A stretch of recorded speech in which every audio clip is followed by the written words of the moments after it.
எல்லாருக்கும் வணக்கம். நான் இன்றைக்கு ஒரு சீரியஸான செய்தியை விட்டுட்டு ஒரு மகிழ்ச்சியான செய்தியோடு வந்திருக்கிறேன். என் கையில் ஒரு பெட்டி இருக்குது, ஒரு சாப்பாட்டு பெட்டி மாதிரி இருக்குது. உங்களுக்கு உள்ளுக்குள்ளே ஏதோ இருக்கிறது தெரியுது, ஆனால் என்னன்றதுக்கான பதில் இதை திறந்தால் தான் தெரியும். அதுக்கு முதல் இப்போ வசந்த காலம் நடந்து கொண்டிருக்குது. பூக்கள் பூக்க தொடங்கி காய்கள் காய்ச்சி கனிகள் எல்லாம் மெல்ல மெல்லமாக வரவழிக்கிட்டு கொண்டு இருக்குது. அப்போ இந்த சீசனுக்கான ஏதோ ஒரு விஷயம், ஒரு பழமோ பூவோ தான் இதுக்குள்ளே இருக்குது. என்னவா இருக்குமெண்டு உங்களுக்கு தெரியுதா? என்னட்ட இருக்கிறது சீரீஸ் பழம்.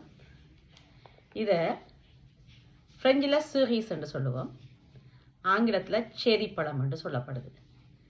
இந்த பழம் நான் வாங்கல, என்னுடைய மகளின் நண்பின் வீட்டில் இருந்து பறிச்சு எடுக்கப்பட்ட பழங்கள் தான் இந்த பழங்கள். இது மரத்திலிருந்து ஃப்ரெஷ்ஷாக பறித்து எங்களுக்கு அனுப்பியிருக்கணும்.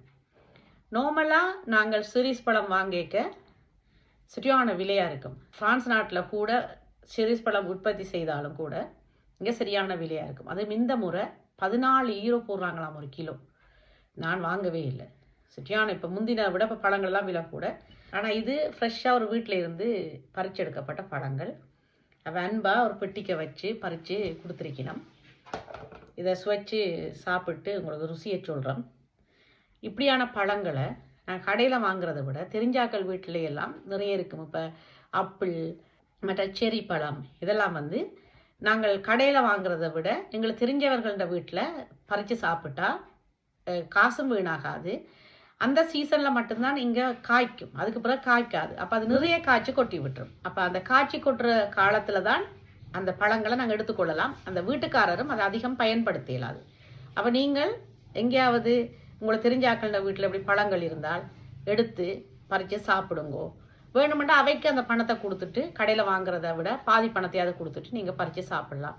ஏனென்று சொன்னால் இது பயோன்னு சொல்லுவோம். இங்கே பயோ பழங்கள் பியோ பழங்கள் எல்லாம் விலை கூட, மருந்தடிக்கையில் என்றெல்லாம் சொல்லிவிடும். இப்போ மருந்தடிக்கையில் என்னட்டு பியோ பழங்களை மருந்தடிக்காமல் பூச்சிப்புழு இல்லாமல் கொண்டு வர இயலாது. ஆனால் எங்களுடைய தெரிஞ்சாக்கண்ட வீடுண்டா எங்களுக்கு தெரியும் அவன் மருந்து அடித்தவை அடிக்கலையான்னு சொல்லிவினோம், உண்மையை சொல்லிவினோம். அதை வச்சு எங்களுக்கு தெரியும் இது மருந்தடித்த பழமா இல்லையாண்டு.